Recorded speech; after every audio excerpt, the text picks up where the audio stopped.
Aubrey Song Foundation for Eating Disorders is a 501c3 nonprofit raising awareness about eating disorders. They provide community education and professional training to develop local resources for treatment. Aubrey Song also promotes early intervention and prevention through school and community presentations about positive body image and possible red flags. As a resource center, Aubrey Song offers referral counseling, educational materials, and support resources to families and those affected by an eating disorder. Joining us this morning are Michelle Mayfield, Beth Cecil, Marilyn Clark, Kevin Bruner, Melissa Decker, and Carolyn Ferber. Welcome to the Chamber, Aubrey Song Foundation for Eating Disorders. At Hand Therapy Plus Total Body Rehab, their mission is to provide the highest quality rehabilitation services to restore optimal functional recovery to individuals that are suffering from chronic pain, injury, illness, or disability. They provide highly skilled outpatient occupational, physical, and pelvic floor therapy services. They holistically treat individuals of all ages and abilities from head to toe. Their specialties include certified hand therapy, dry needling, myofascial release, cupping, Alter-G anti-gravity treadmill, Graston techniques, custom upper extremity orthotics, work conditioning, and neurological and vestibular rehabilitation. Joining us this morning is Kelsey Carrico. Welcome to the Chamber Hand Therapy Plus Total Body Rehab. Ivy Trellis Floral has had the privilege of serving Owensboro for over 25 years. They are a small business whose focus is celebrating and cherishing the milestones. Flowers teach us so much about the beauty of life, with their innate ability to lift spirits and brighten the mood, a symbol of love, kindness, and comfort. From everyday occasions and holidays to celebrating and remembering the life of a loved one, Ivy Trellis Floral is honored to help our community indulge in beautiful moments through the gift of flowers. Joining us this morning are Heath Stone and Ashley Knopfsinger. Welcome to the Chamber, Ivy Trellis Floral. The Kentucky Skin Cancer Center is a privately owned comprehensive dermatology practice offering the best in skin cancer and dermatology treatments. Founded by Drs. Robert and Susan Skaggs in 2018, the practice brings the latest and most advanced treatments to Kentucky to help patients enjoy long, active, and healthy lives. The newest location in Owensboro hosts a premier team of experts, including Dr. Robert Skaggs, Dr. Ken Manilli, and other dermatology specialists. They look forward to welcoming you into their practice. Joining us this morning are Ashlyn Smith and Jordan Mattingly. Welcome to the Chamber, Kentucky Skin Cancer Center. Court Owensboro Wesleyan Park is an outpatient physical therapy clinic located in Wesleyan Park Plaza. They enjoy treating a wide range of orthopedic and sports-related injuries and offer a specialized men's and women's pelvic health program. Other services offered include dry needling, vestibular rehabilitation, concussion programs, recovery and reconditioning, and so much more. They provide you with the most current and comprehensive treatment available. Please feel free to stop by anytime and meet their team. Joining us this morning are Paul Henry and Alison Fallon. Welcome to the Chamber, Court Owensboro Wesleyan Park. Midwest Services provides services for mechanical insulation, heat tracing cables, and fire stopping. To learn more about their available services, give Adam a call at 270-281-5263. Joining us this morning is Adam Millay. Welcome to the Chamber, Midwest Services, LLC.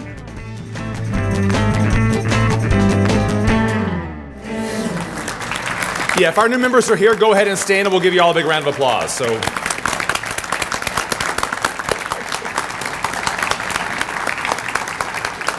thank you all so much. We appreciate you being here. Welcome. It's a really funny court story.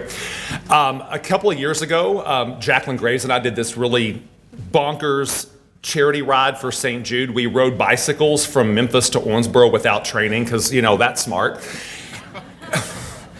And the folks at Legends were like, well, now there's a possibility that you'll have like some nerve issues in your hands, so make sure you shift your hands on the handlebars a bunch. I'm like, okay, yeah, sure, whatever. Well, I have no center of gravity at all, so I had to like hold my hands on the handlebars the same way for 300 miles. Well, I basically killed the ulnar nerves in my hands, so when I got back to Owensboro, my hands looked like this, for like months. So my friend Chelsea at court said, hey, you should come by, we'll do dry needling on you. That'll probably help. I'm like, okay, cool, dry needling, that sounds awesome. And it is, if you have the stomach for it. Well, Benefield does not. So they start putting the needles along the ulnar nerve, right? So I'm doing fine with that. Well, they start like pulsing electricity through it to stimulate the nerve, which was fine in theory. Until I woke up in Chelsea's arms, I was on the floor of court. Oh my God. I said, did I pass out? She said, yeah, and you fell like a rock. So But I know people who swear by it. I just couldn't handle it, but love those folks, so welcome court. There's your story for the day. Oh, and it just occurred to me too that the last time I was on stage here was a couple of weeks ago for Lip Sync Battle, and I didn't have any pants on. So it's really nice to stand before you today fully clothed. Thank you. Thank you, Chad. Thank you. If you haven't seen the video, it is available on social media, and you're welcome in advance. That's like a big thing. So it's time to introduce our ambassador of the month, who's also wearing pants today. So please give a big round of applause. If you came up the escalator today, he was right there to greet you as always. Kevin Gibson, South Central Bank. We're going to applaud the entire length it takes you to walk over here. Yeah, roll them up. We're going to hook you up, buddy, with a $50 gift card to Shoe Stop. How about that? Thank you so much. Kevin's awesome, by the way. And now it is time for our most valuable recruiter award. We started this a few months back as a way of recognizing people who really lead the charge in bringing people from outside of this town to this town. I'm going to invite up Mark Calitri from Visit Owensboro, and I believe, are you solo today? No, you're not. Come on over, bud. Yes, JD's with him too, and we are going to give out, in fact, I'm going to hand this to you so you all can make the presentation. This is pretty cool. Obviously, this honors to recognize the outstanding efforts in creating an economic impact for Owensboro and Davis County. And JD Meyer is here. JD's a partner of Meyer Law Office, and this year is president of the Kentucky Bar Association. And he's receiving this award for his efforts in working to bring their annual conference to Owensboro, which is so cool. That's happening this summer. A huge statewide conference that will create a massive economic impact right here in the community. So thank you, JD, for your leadership in representing Owensboro and Davis County. And so chamber members, we need your help. If you belong to a state association, please connect with Visit Owensboro. And let's bring your group here too. And right now, photo op.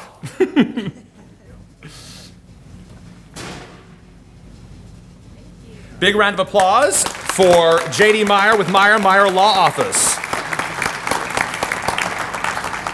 And of course, if anybody falls at that convention, that's going to be interesting with the convention center full of attorneys. There'll be business cards flying up in the air like crazy. We are so excited to have our breakfast sponsors with us. This is like a February tradition here, really. So we want to recognize Scott Elliott, County President, Davis County Farm Bureau. Debbie Zerner, Vice Chairperson of the Davis County Cooperative Extension Service. And fun fact, Scott and I realized this morning we graduated high school together. So hey, Scott Elliott, everybody, bring him up.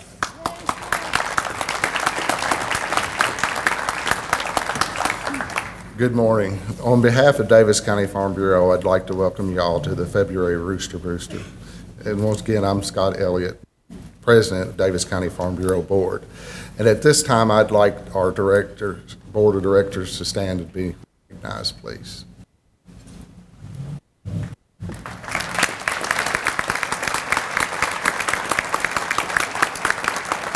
These directors strive daily to protect and support local, state, and national ag issues for the continuing growth in agriculture. And I'd like our agent managers and agents to please stand up.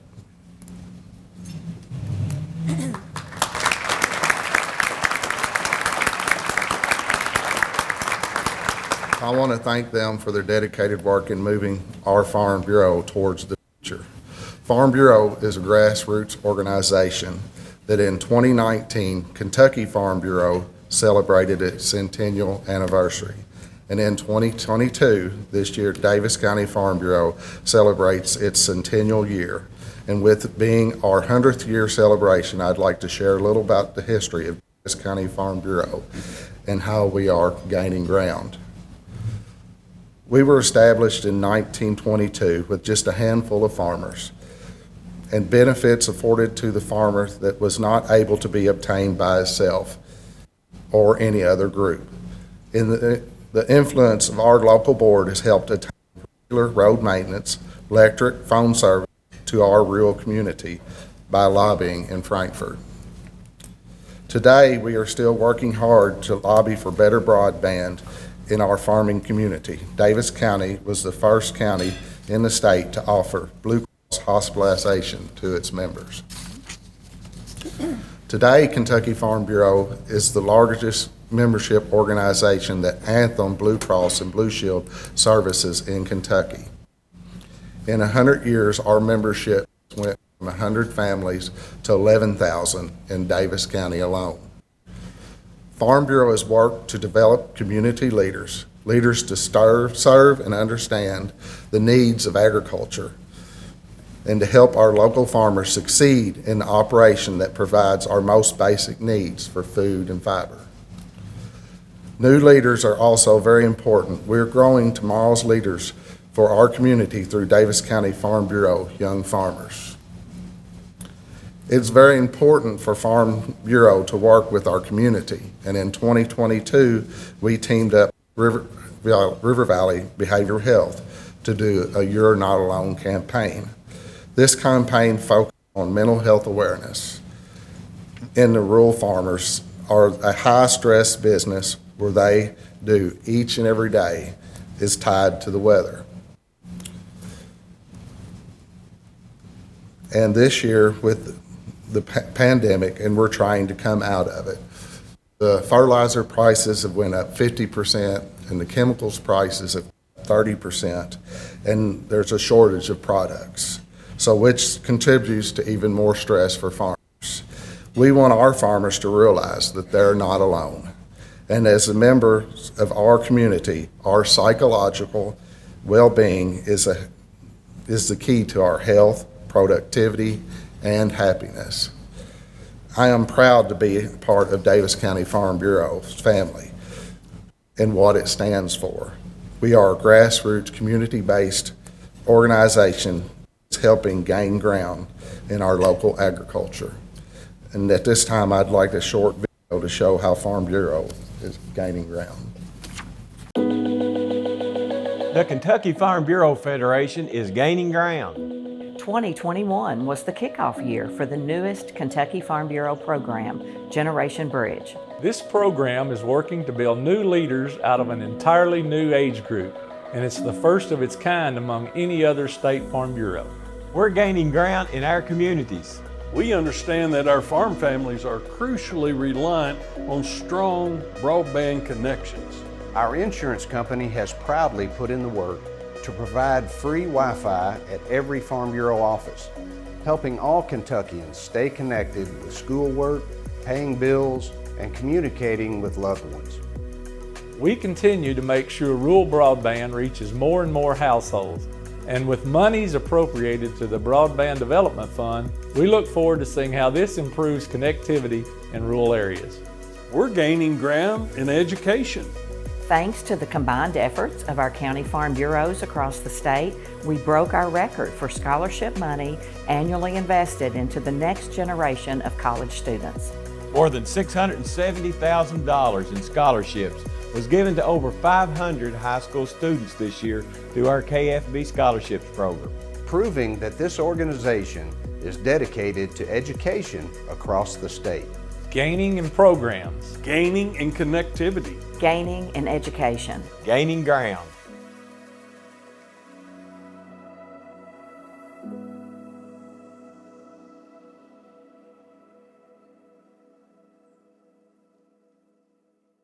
And now we're going to welcome to the podium Vice Chairperson of Davis County Cooperative Extension Service, Debbie Zerner.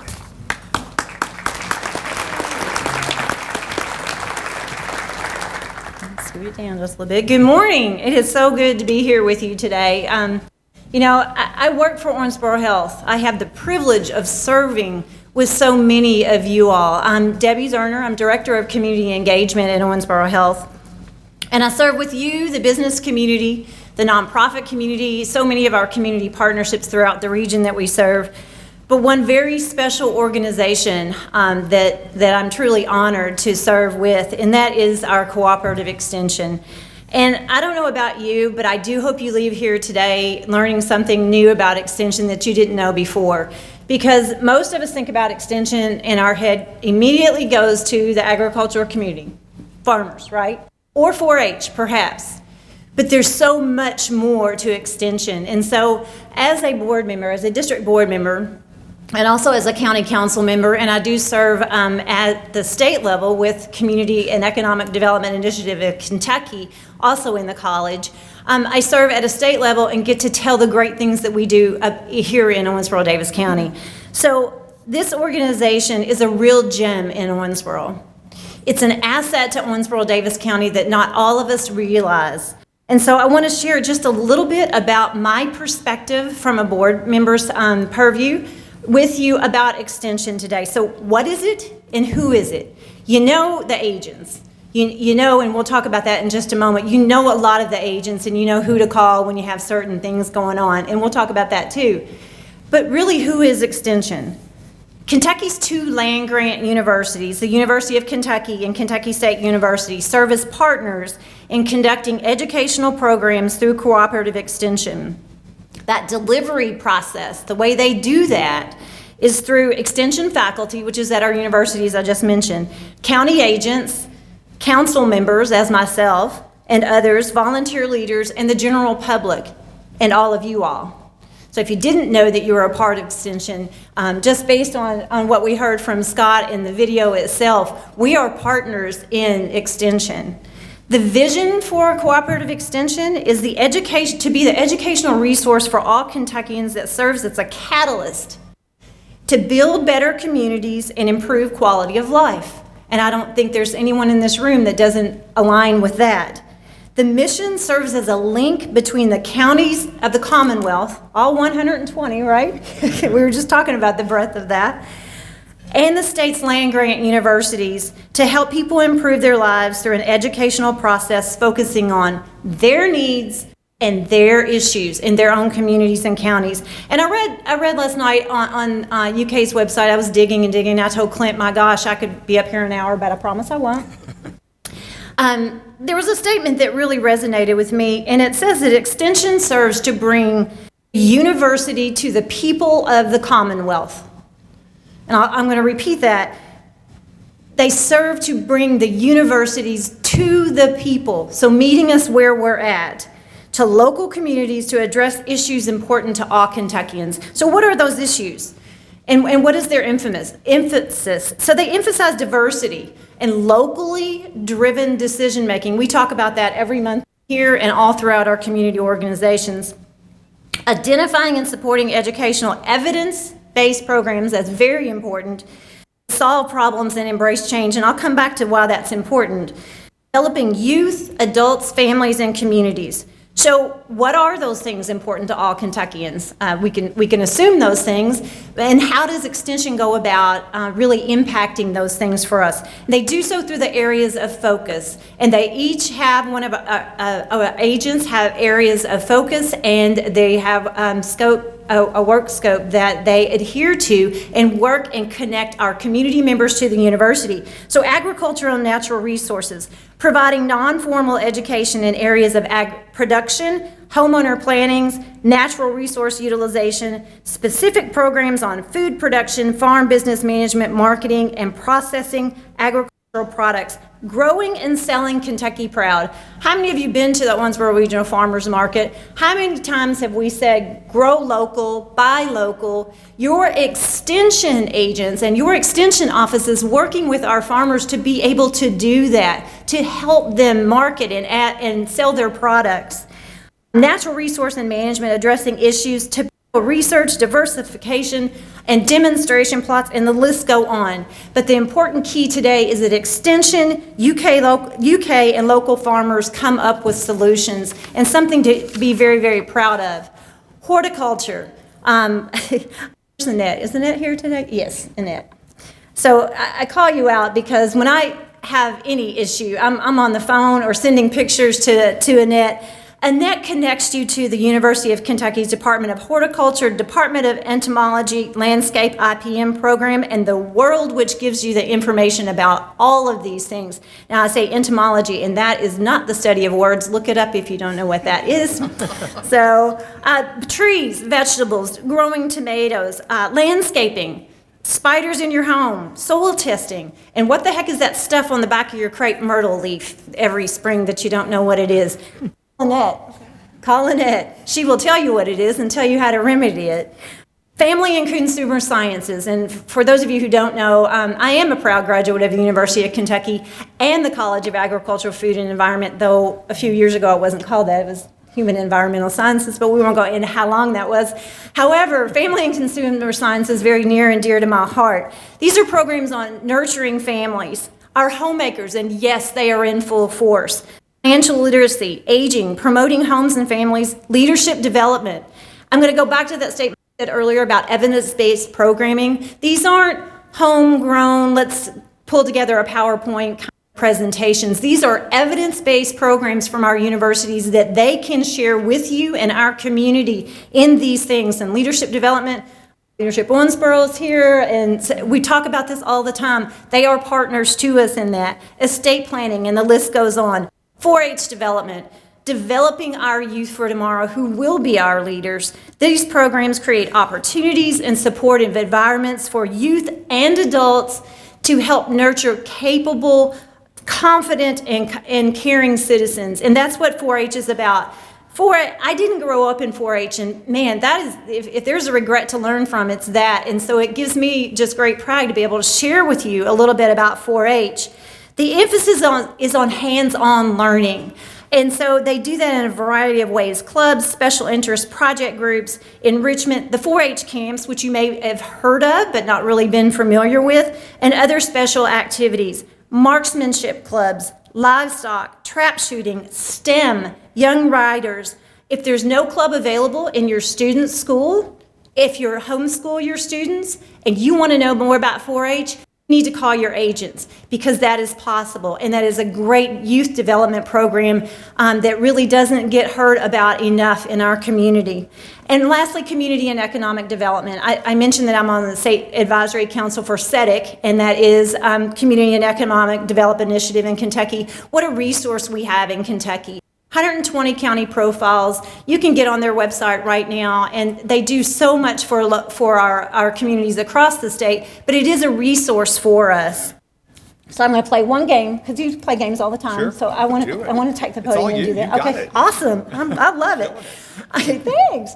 So the did you know, and Scott, you took one of my did you knows, but I'm going to go back to did you know, and I'm going to elaborate. But in December, our extension agents here in Davis County and in Henderson worked with youth to develop those skits, and that was driven from our youth in this community to have a presentation at Jody Berry Theater at the River Park Center on just exactly what Scott described, the issues of mental health and suicide in our farming community. They are elevating that. It's not the first you're going to hear about it. They rock. We really had a good dialogue about that, and that's your extension at work. Vaccines. Did you know that at the state level, Kentucky State University and University of Kentucky received a CDC grant to work with rural communities to talk about the importance of vaccines, and not just the COVID vaccine, all vaccines, because it's evident that our rural communities are not getting vaccinated and protecting themselves and their family members. And so that is their extension at work. Raised beds, working with Girls Incorporated, International Center, Western Kentucky Botanical Garden, churches, recovery program, hundreds of soil tests, and hundreds of volunteer hours. Let me mention just how your extension agents and your county extension offices are bringing notoriety and bringing emphasis to what you're doing here in Owensboro. So just a few, and I can't get to them all, and I had to cut some of these short, but some of the awards: Annette, 2021 Kentucky Association of County Agriculture Agent Communication Awards. Have you ever read Annette's articles and Clint's articles in the newspaper? If you haven't, you need to. You're going to be in for a treat and learn so much about what I've described. Clint, recognized at the Kentucky Commodity Conference for submitting most entries to the Kentucky Extension Corn and Soybean Yield Contest. Robin, another member of the team, Dr. Lisa Collins Outstanding Staff Award. Kelly Bland was recently recognized. I'm a dot connector, and that's my favorite thing to do in the world. So I'm asking you, start connecting dots. When you see these articles about some of our nonprofit organizations and some of the collaborative work going on, dig down in there, because I bet Extension's part of that. Opportunity Center was just highlighted in the paper, and Kelly Bland is going over and doing nutritional classes and cooking classes with them. And so start connecting the dots to see how valuable this organization is in our community. Last but not least, Katie Alexander won first place in the state for Community Partnership Award for KEA FCS, Family and Consumer Science. And you know why? Because Extension Office got a phone call in March of 2019. And that cry was, we need help. We need help. The COVID pandemic hit us. They went to work, all of these folks here, your county extension, when they went to work with you, the business people, the Quilters Association, these individuals worked with their Homemakers Club, created a seamless process by which over 7,000 cloth masks were made in this community. And that's not just important for Owensboro, because what happened then is that spiraled and that went through the Commonwealth of Kentucky, and other extension agents picked up this process, and that's your extension at work. If you can't tell, I am so proud to be a board member with our cooperative extension office. I wanted you to know a little bit from my perspective about what extension does. You can find a shorter version of this in your brochure at your table, so I kind of a little bit passionate about this, but do pick this up. And I do want to note there is a keychain on your tables that was made in Kentucky. CEDIC has a lot to do with this program.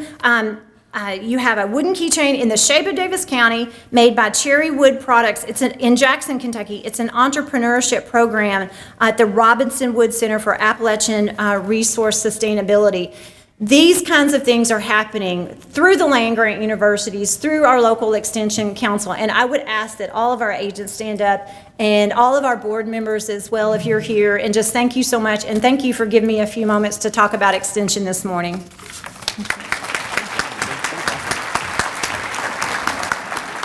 Fun fact too, you mentioned Kelly Bland. Kelly's a guest on my show once a month, and the Cooperative Extension Office, if you're a foodie and you like to cook, they actually, they publish this annual calendar that's all about food, and each month has its own recipe.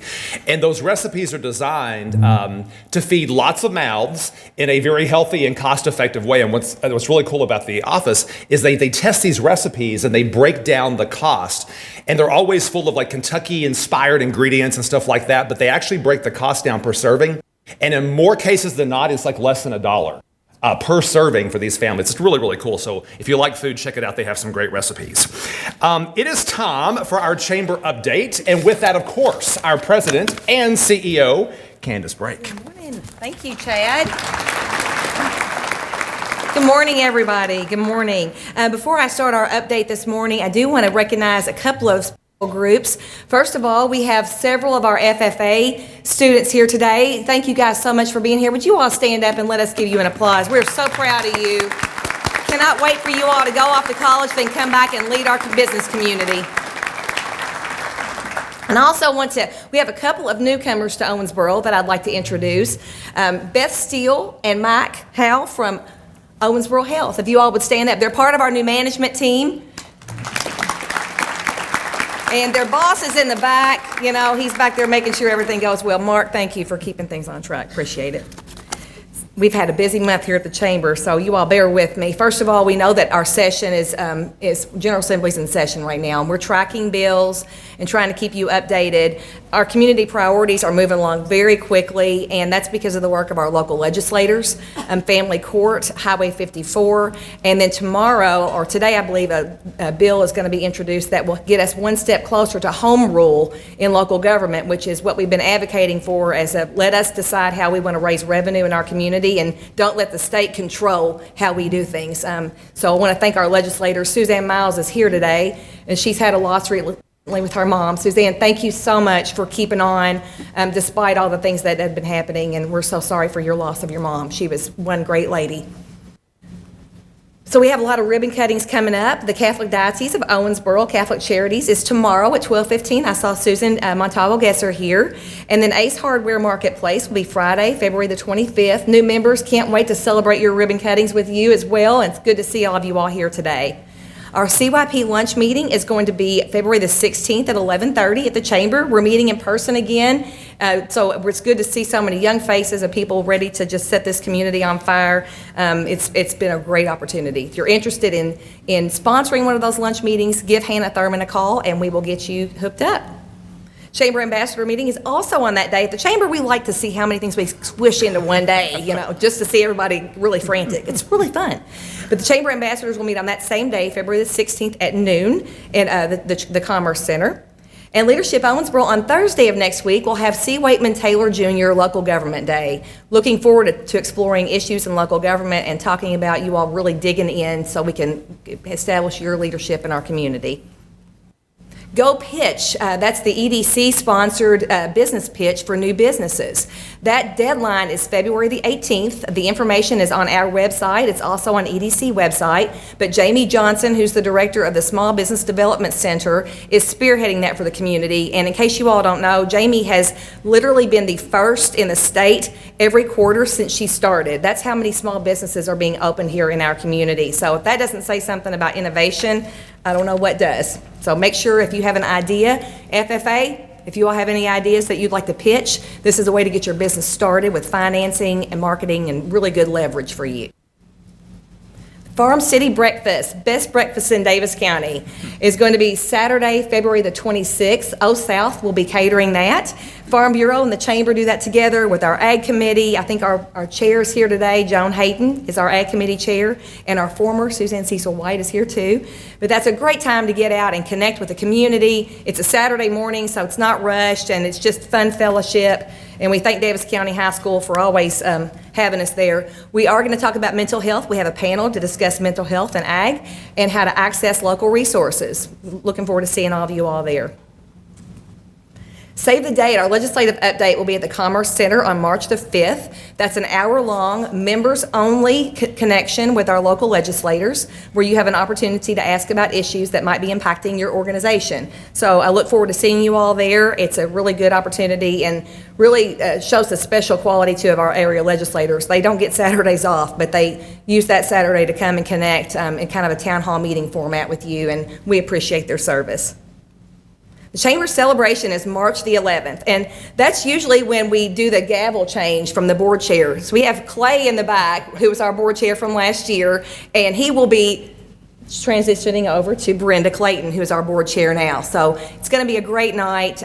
Clay, good to see you back there, and Brenda, it's so great to have you up at the head table. I just want to go through the sponsors because so many of you all have stepped up and helped us with this. The Business of the Year Award sponsor will be Southern Star. After party sponsor is German American. That's going to be a really cool twist on the after party where we're going to take the party out into the streets and give business to our local pubs and gathering places in our downtown core. So we can just show that local love and spread it around. And Kyle, thank you so much for stepping up on that. We really appreciate it. Our platinum sponsors are Atmos Energy and UniFirst and Independence Bank, River Valley Behavioral Health, Greenville Chisholm, and Hart's Contracting. Our silver sponsors are Staffing, 323 Staffing Solutions, Brescia University, Houchins Insurance Group, Kenergy Corporation, Kentucky Wesleyan College, Limestone Bank, Ruoff Mortgage, South Central Bank, Specialty Foods, makers of Kentucky Legend. Bronze sponsors are Greater Owensboro Economic Development Corporation, our sister organization, Kaiser Aluminum Warwick, Messenger Inquirer, Owensboro Grain, Sullivan Mountjoy, Foster, WKU Owensboro. And the other award sponsors are the City of Owensboro, the Davis County Fiscal Court, Swedish Match. Our gold sponsors are Big Rivers Electric, Boardwalk Pipelines, Brenda Clayton CPA, Ford, Don Moore Automotive, Green River Distilling Company, Matassa, Old National Bank, On Time Fab, Owensboro Community and Technical College, Owensboro Davis County Regional Airport, Owensboro Riverport Authority, R.W. Baird, Bryony Hancock CPAs, Sun Windows, Toyotetsu Mid-America, Truist, and U.S. Bank. Thank you so much to these sponsors. You don't know how much we appreciate it, and we look forward to seeing everybody there. Some great award winners this year, and it's going to be a really good time to connect. We usually have around 800 people there, so get ready to come out and celebrate this business community. It deserves to be celebrated. Athena Awards will be on March the 24th here in this room, and you can still make reservations if you'd like to on the Chamber website or Girls Inc. And then our member renewals. Those are at your seat. Those are people, businesses, most of you, who are investing in our community because you believe that investing in the Chamber's work is not just better for your organization, but together we all grow this community. And, you know, the rising tide definitely lifts the boat. And I appreciate each and every one of you that invest in our work and in each other. It means so much to us. Okay, Laura, is Laura here? So you guys, Laura Alexander is leaving us to go to Lexington, and I will say, Laura, so proud of you. She's in the back over here. Laura makes it happen. Her and her crew do every month, and I just want you to know from the staff of the chamber, you've been part of our family. I know you were at the chamber for a while. You've got that chamber mind focus of get it done, and we just really appreciate you. I wish you all the best, and Owensboro's loss is definitely Lexington's gain.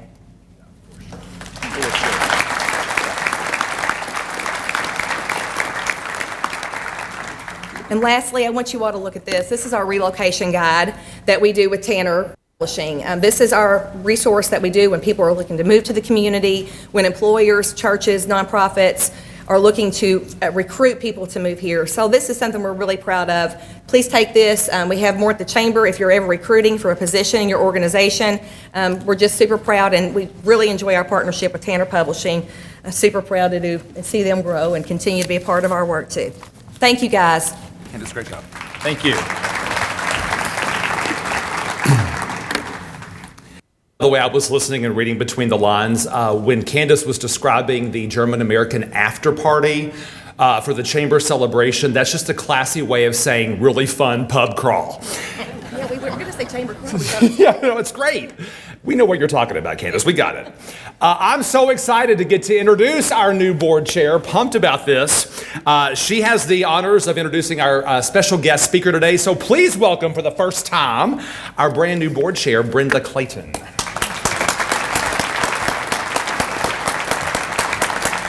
Thank you. It's a privilege to serve the chamber this year as board chair. I'm sure as I go through, I have lots of observations, but today was one of those that I really had never come at 7 o'clock in the morning to this meeting. I'm usually standing in the back with the folks that up that back wall, and I'm usually one of those. So a shout out to all you guys back there, by the way. So it's my privilege this morning to introduce Brian Lacefield. He was named the new director of the Kentucky Office of Agricultural Policy in April of 2021. Lacefield most recently served as Kentucky State Director of the U.S. Department of Agriculture's Farm Service Agency, the FSA. He served as market president at Trigg County FNB Bank and worked as chief financial officer of Agrichem and general manager for Commonwealth Agrifinance. Lacefield served as vice president of agriculture and commercial banking with Planters Bank and as an area extension specialist with the University of Kentucky and Farm Business Management program.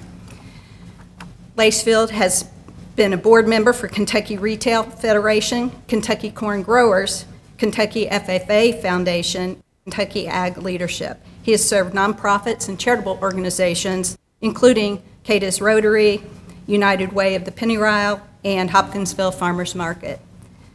He is a graduate of Western Kentucky University, the University of Florida. Not sure we'll hold that against you, though. He holds a bachelor's degree in agribusiness and 2 master's degrees in agricultural economics. Lacefield and his wife, Michelle, live in Versailles, and their 2 children, Bran and Braden. Welcome.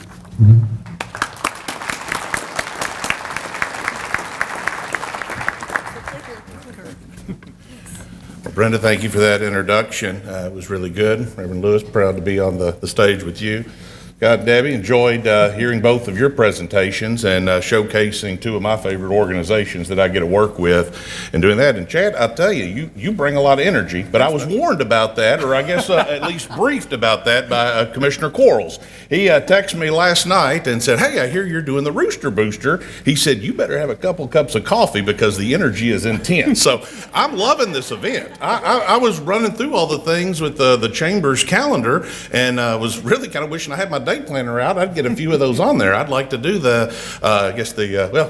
most of them. They look good. They were really doing well. You can tell I'm excited to be here, and I know we had to make 2 runs at it to actually get this pulled off, and I'm really proud of this crowd. But I think my enthusiasm was showing this morning when I walked in and started talking to Clint. And Clint Hardy and I go back a long time. I've worked in extension, as you heard from the bio, back many years ago, and we've become good friends over the years. So I was talking to him about how excited I was to be here today for the Rooster Booster. And he said, Brian, I've got to be honest with you. We've known each other a long time. And he said, but I got to tell you, you really weren't our first choice for our speaker this year. I said, wow, okay, that's all right. That's fine. He said, no. I said, well, I'd hate to learn a little bit more about how this all came about. So apparently when everybody was getting ready to put together the agenda for ag, because I've been told that, the Ag Day is pretty good for this one, and we want to showcase agriculture, so we needed to get some good speakers. I mean, we've had Commissioner Quarles, we've had Warren Beeler, we've had American Farm Bureau President Zippy Duvall that have come and done this. So we need to have somebody that is really good. Coming back off of COVID, we're back in person. Let's get somebody that is really entertaining. So they made a list of all the folks they wanted to get. They called them. Everybody was either already booked, they were unable to travel because of COVID restrictions, or maybe they required too much of an honorarium to come down here. So then they said, well, let's maybe get somebody that can at least, teach us something, maybe give us some good ideas or something. Same thing, went through the list. Everybody already booked up and couldn't do it. I said, well, let's at least get somebody that can take a little of the pressure off Chad and be funny and get up here and maybe tell us some jokes and do some things. So they ran through their list, same thing. Either they were already booked or they required too much money to come and do this. So in desperation, somebody in the room lowered their head and said, well, it looks like our speaker is going to know nothing, is going to be extremely boring and not funny at all and free. Clint said, I'll text Brian Lacefield right now. I'm sure he's free. So thank you for that opportunity, and that, of course, is in jest. Clint would never do that. He is a great advocate, and I really enjoyed that talk about extension. That's something that's very dear to me, and you all have got a rock star team in Davis County, and Clint, I will put him at the top of the A&R agents across the state. So there we go. Our introduction gets started. And what we're going to talk about today is Kentucky agriculture and the tobacco settlement funds. As mentioned, I work for the Kentucky Office of Ag Policy. I work for Commissioner Quarles, and we administer the tobacco dollars across Kentucky. Before I talk about that, let's go back into history and look at what things looked like in the 90s. In the 90s, you drove across the state, and there was tobacco all across all counties, really. 118 of the 120 counties all were raising early tobacco. The dominant factor in our total agriculture receipts. You're looking in the late 90s, our total ag receipts, farm gate receipts, not counting value added, but farm gate receipts was about $3.5 billion. And of that, a quarter of it came from tobacco. We were a very tobacco dependent state. Well, in the late 90s, we also had massive lawsuits against the tobacco companies. All the states were suing Big Tobacco for health-related costs that the states were incurring. A settlement was reached, was the largest civil litigation in history with the Master Settlement Agreement. 46 of our 50 states settled Big Tobacco companies for an agreed-upon payment that came in annually based on cigarette sales, national cigarette sales. Well, when this was done, Kentucky had the situation to where nearly 50%, no, it's over 50%. At the time in 98, we had 90,000 farms in Kentucky. 54% of those were raising tobacco. The interesting thing, Clint, was only 3,000 of those farms had gross sales over 50,000. So the majority were small-scale farm operations literally across the state. Knowing the impact that this was going to have to the overall economy, not just the ag economy, but how these dollars ripple throughout. As members of the chamber, you understand how ag dependent our communities are in the state, that these ripple throughout this. We had the ag leadership and the members of the General Assembly had the foresight to take a portion of the money that came into Kentucky and allocate that to farmers with the mission of helping to diversify away from tobacco and to grow net farm income. Only 3 states designated any of their money to go back into agriculture. Kentucky is the only one that committed 50% of those funds to go through. Now the slide that is in front of you was another one of your speakers thing. That's a Warren Beeler flow chart. And Warren's like me, I'm an old banker. You got to see the cash flow cycle. Nothing works unless you know how the money goes in. And this is the cash flow cycle for what we had last year that came in. $126 million came into the state for this. This was actually an increase. It's kind of an interesting anomaly when you look at something, a declining industry over the last 22 years, we've been dealing with less and less money every year. What happened in 2020? Everybody sat at home.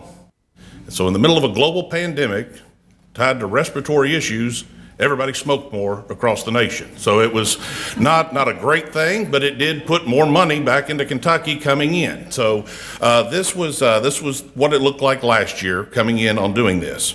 But this is how it's been set up for now 22 years. House Bill 611, passed in 2000, established these funds and dedicated half of them coming to agriculture. And this has been supported. I want to brag on your Frankfort delegation here. I know Senator Caslin and Representative Miles and Lewis all have supported this.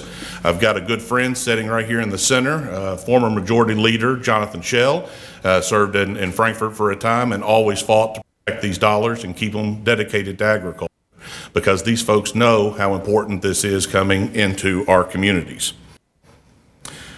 But they're always looked at and have differing things that come apart from it. So there have been a few allocations that have come off the top. We do out of that 126 million, some comes off for administrative cost. Then there is a portion that goes back for investments in rural communities for sewer and waterways. Those have been done with bonds, and so now that payment has to be made. That comes out of these funds. So 48 million comes to agriculture. Some of that comes off the top. $500,000 comes off for the Farm to Food Banks initiative, and then another about 3.4 million comes off for conservation and that the conservation districts, and that's also for cost share programs. So our budget last year was $44 million. And of that, there's an allocation, it's about 60-40, that comes back to the counties based on their historic dependence upon tobacco for payments to come in specifically for the county. $7.7 million went out to the counties, and then $26 million was allocated at the state. And from the state, we run big programs, big projects, Kentucky Beef Solutions. We look at the Horticulture Council, the Dairy Development Council, the Kentucky Center for Rural and Economic Development, Kentucky State Small Farm Initiative, Grow Appalachia. We have big reaching projects that are funded out of those programs, but the money that comes to the state, or that comes to the counties, is based on your historic tobacco base that you had at the time, the amount of tobacco that was actually produced, and then how much that tobacco impacted your economy. And it's all burley, so as you start getting in this part of the state, you start seeing more of the dark tobacco. That didn't affect this. This was just burley tobacco.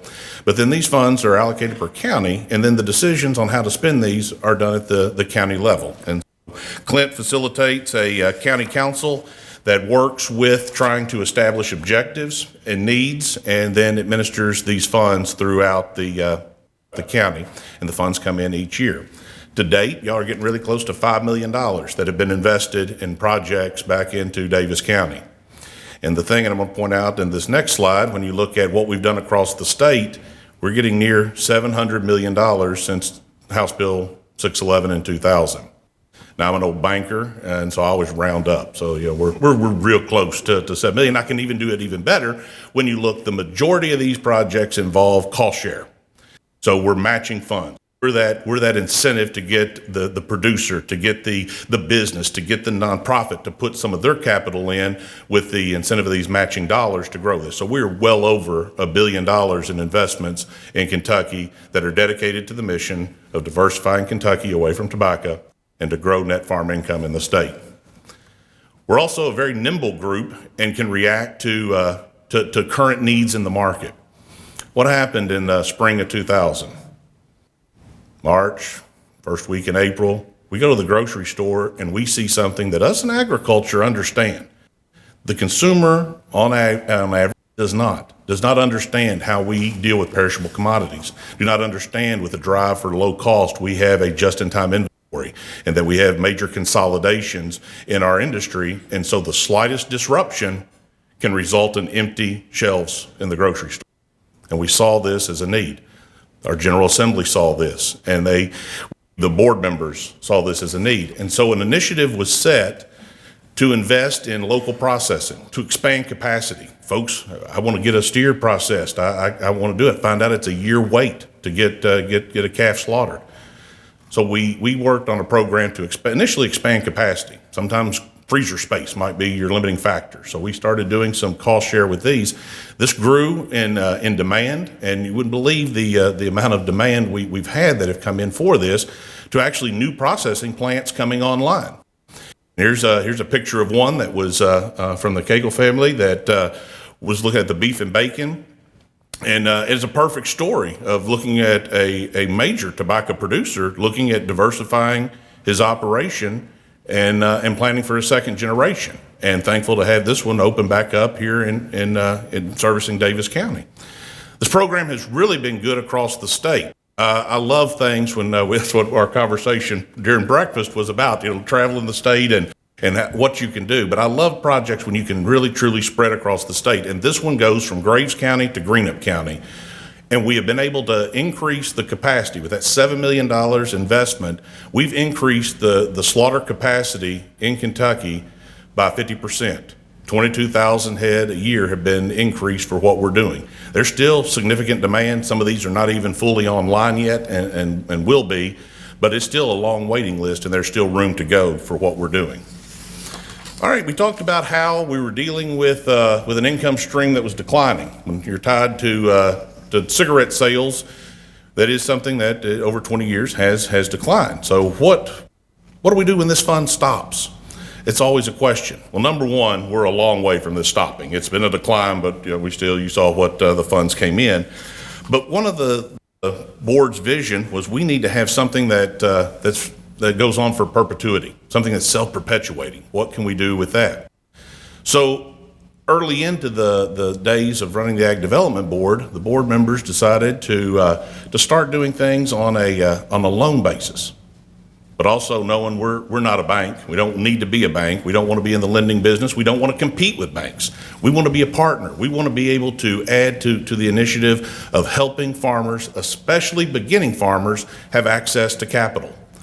We worked out a program to where we work with a bank, farm credit system, community bank, large bank, any lending institution, even some of our area development districts are partners with this, and we put in usually the first funds. We'll take that subordinate position, we'll absorb the risk, we'll do this at a low interest rate, and we'll pay the bank a fee for servicing the loan. We do these for beginning farm loans, for infrastructure, for ag processing, for diversification, and even meeting a need. There need to be more large animal vets across the state. I hear that as I travel. What can we do, Brian, to get veterinarians to return back to these rural communities and practice serving on large animal vets? We've got a program to where we'll help a veterinarian buy into a practice, hoping giving them that equity stake, they'd be more apt to stay in the community and serve the producers. We started with $20 million investment into this program. We have done now over 1,300 loans, have done over $186 million in loans, and have grown that portfolio now to $100 million. Now, Wayne, that's a little smaller than Independence Bank, but that's about the size of a small community bank that you're going to find as you travel around. And the beauty of this is because of our partnership with the lenders, we'll do this with 2 dedicated employees. And we've been able, and about 2/3 of our loans in that portfolio are for beginning farmers, which is not necessarily a young farmer. We have a lot of beginning farmers that are transitioning from another career. A lot of veterans retire from military and want to stay in this community, do participate through this program, and it's a great program. And we're now to the point, we hit the milestone of $100 million this summer, and we're now to the point to where the interest and principal we're receiving each month is funding the new obligations we've got going out. So we have grown it to a point that we are now able to self-fund on this side. All right, now look at what we've done in 20 years. Now, Will Snell, a professor with the University of Kentucky, showed this slide at a meeting yesterday, and I told him, I said, well, I've got that in a presentation coming down to Davis County, and he said, and I'm sure you're going to take 110% credit for everything that's happened. I said, of course we will. But here's what has happened if you look at the last 20 years of growing Kentucky agriculture receipts. Have we done it? Yes. We've grown Kentucky agriculture receipts almost doubling in 20 years from what we're doing. So I look at it this way. We have been able first to grow the pie. So there was that first pie chart where we were at $3.4 billion and tobacco making up 24% of the total ag receipts. Now the pie's bigger, almost double, 6.75 last year. And now tobacco, while still a significant crop, Kentucky is only 4% of our ag receipts. So I love this slide because it shows the picture. We grew the pie and we got more slices in it. How did that look in Davis County? Okay, Davis County was about the same as what it was across the state. Your total cash receipts in 97, I had to work off census numbers, so that was a year before this started happening, was $73 million. And of that, 13.6 came from tobacco. So 18.6% of your gross farm income in the county was derived from tobacco. You had 1,042 farms, according to the 97 census, 569 of them were raising tobacco. So almost 55% of the farms had some level of tobacco. Now fast forward to what we do now. Grown these ag receipts strong in this community. And again, this is farm gate receipts. This does not count anything that's happening in the value-added sector. This is what the farmer's receiving for selling that generic commodity off the farm. $185.8 million. We're still raising about the same amount of tobacco. It's less pounds, we're worth a little bit more, not a whole lot of change in the price in the 20-something years, but now $13.3 million in tobacco, but it's down to 7%. And you've dropped out 460 producers have transitioned to something else because your change in farmers hasn't changed that much. If I was to look at a lot of other counties, you would see a whole lot more farmers that have left the industry on this.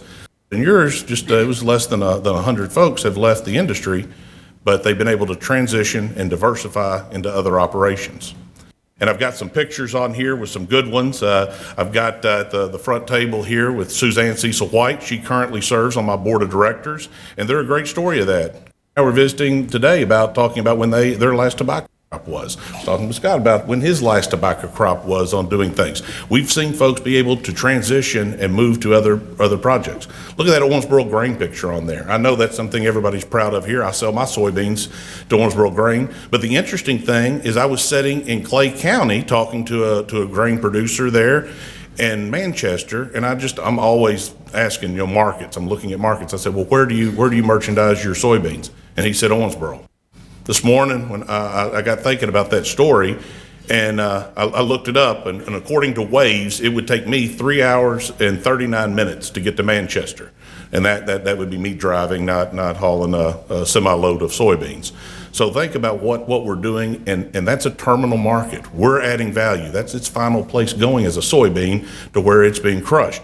We've got the same thing happening in Christian County with the ethanol plant, and right down the road from it with Seymour Milling. So right there in Davis County and 2 in Christian County, we have 3 terminal markets for the biggest grain crops where they're going into a finished product in Kentucky. And ag development dollars are in all 3 of those projects. So we're very excited about that. We believe that there's a lot of opportunity to what we have going forward in front of us. But these things don't happen without leadership. And that has been my takeaway message anytime I get a chance to talk in front of a group like this, is I hear great ideas all the time. You won't believe, and any of my former or current bankers in here know, Monday mornings start a lot with somebody had an idea over the weekend. And now that we administer grants, I get a lot of ideas. But it takes that leadership for an idea to become a reality and to be able to impact something into a community. This community is blessed with great leaders, and I'm very proud of what you all have accomplished on things. I mentioned extension. You've got a great extension team for what you've had. Farm Bureau, strong organization here, different ag groups. This obviously is a very powerful chamber, and proud of what you all are doing. And know the business leaders that are represented out there, you all bring dedication to that. Got your members of your Frankfurt delegation, the representative you have in DC, all representing and doing great jobs, advocating for what you need and doing here. Got a picture this morning with all the FFA students. I've got 2 myself. I've got bookends. I've got a freshman and a senior in Woodford County.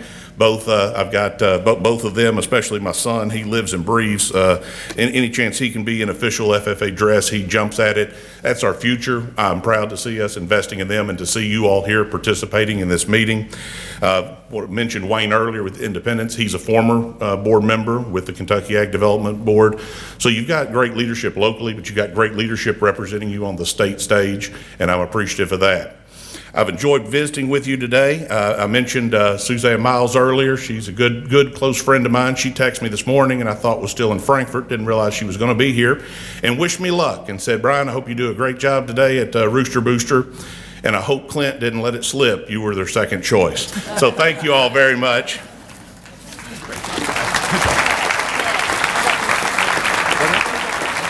Oh, you did? I'm just going to give it to Brian. Is that okay? That's fine. Hey, Brian, for you, my friend, for being our featured speaker today, this amazing gift basket celebrating Owensboro and Kentucky. So there you go. Wow. Thank you.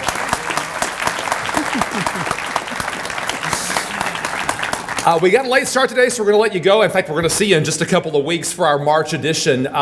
Go out today and tackle the day with some Debbie Zerner-inspired passion. It'll be a great day and a great month. We'll see you soon, y'all. Thank you for being here.